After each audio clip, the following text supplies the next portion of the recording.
تعالوا بقى نشوف تحليل ماتش الزمالك والمصري في الكونفدراليه في دور المجموعات، والماتش اللي خلص 0-0، وكلمتين صراع كده بس على الماتش قبل ما نبدا تحليل كل هجمه. والله انا شايف ان الزمالك محتاج مدرب، لان احنا المستوى اللي احنا فيه ده مش هنعرف نكمل، وهنخش في الدوري وهنخسر ماتشات كتير، وساعتها نبدا نطالب بقى بمدرب اجنبي ومشوا معتمد جمال.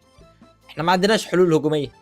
يعني انا حاسس ان اغلبيه اللعيبه اجتهادات، اذا كان من سيف الجزيري او خوان بزيره، اللي على الاقل هم بيحاولوا، لكن غير كده مفيش اي محاولات من اي لعيبه تانية. ده الزمالك واصل بيه حاله اليأس، اللي احنا بنلعب بلعيبه ناشئين عشان نعوض الغيابات اللي عندنا وايقافات الكده اللي عندنا، واللعيبه اللي مش عايزه تلعب.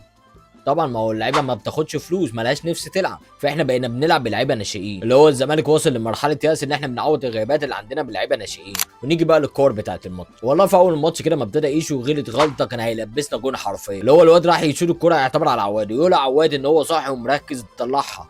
بس الله اكبر على عواد، والله ولا كان زماننا خسرانين الماتش ده. عواد برضه لعيب دوري بيفرق معانا واحسن من صبحي 100 مره، حتى لو عواد وحش بيبقى افضل من صبحي. والمصري بيقعد يحاول علينا كده كام هجمه، وبيحاولوا يهاجموا علينا لحد ما في الدقيقه 31 كوره جامده قوي من سيف الجزيري لاخوان بزيره. يعني والله يا جدعان سيف الجزيري ده لعيب، يعني لعيب دوري بيفرق معانا والله، بس كالعاده اخوان بزيره بيضيع الكوره. اللي هو يعتبر اخوان بزيره ده لعيب شوارع، اللي هو لعيب حريف، يعني هو يعتبر ما بيعرفش يفنش.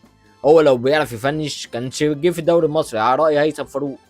قال لك لو خوان بيزيرا بيعرف يشوط الكور وبيعرف يفنش حلو ما كانش هيبقى في الدوري المصري اصلا. وكوره تانية في الدقيقه 39 برضه سيف الجزيري بيلعبها كوره جامده قوي من فاول، اللي هو يولا الحظ يولا القائم كان زمانها جايه جون، على الاقل كانت هتفرق معانا طول الماتش. لا وفي كوره بقى شلاني في اول الماتش بتاع شيكو بنزا، اللي هو الكوره يحمد ربنا ان الحكم صفر ليها اوف سايد.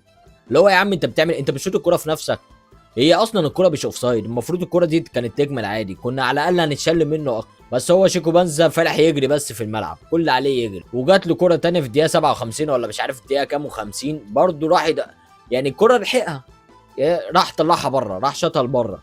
كان عايز يعمله لوب ولا ما اعرفش، انا نفسي اعرف كان بيفكر في ايه في الكوره زي دي. وعندنا يعتبر كوره تانية من شاطها من نص الملعب، يعتبر كويسه، او يعتبر محاولات مميته من بالنسبه للماتش اللي ما فيهوش حلول هجوميه ده.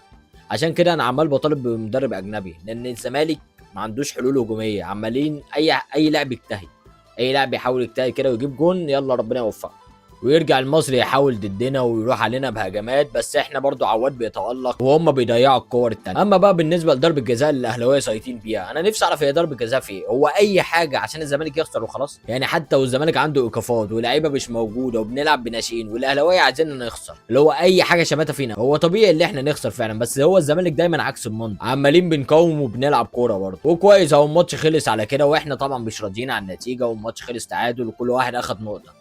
ويا عالم اللي الماتشة الجايه يبقى ممكن يبقى فيه ازمات، احنا لازم نكسب الماتش الجاي لان كايزر داخل معانا في المنافسه جامد. وبالمنظر ده انا مش عارف احنا هنبقى داخلين على الدوري عاملين ازاي. وطبعا انا مش هوصيكم اعملوا لايك للفيديو ده وكومنت، وانا هرد على الكومنتات دي.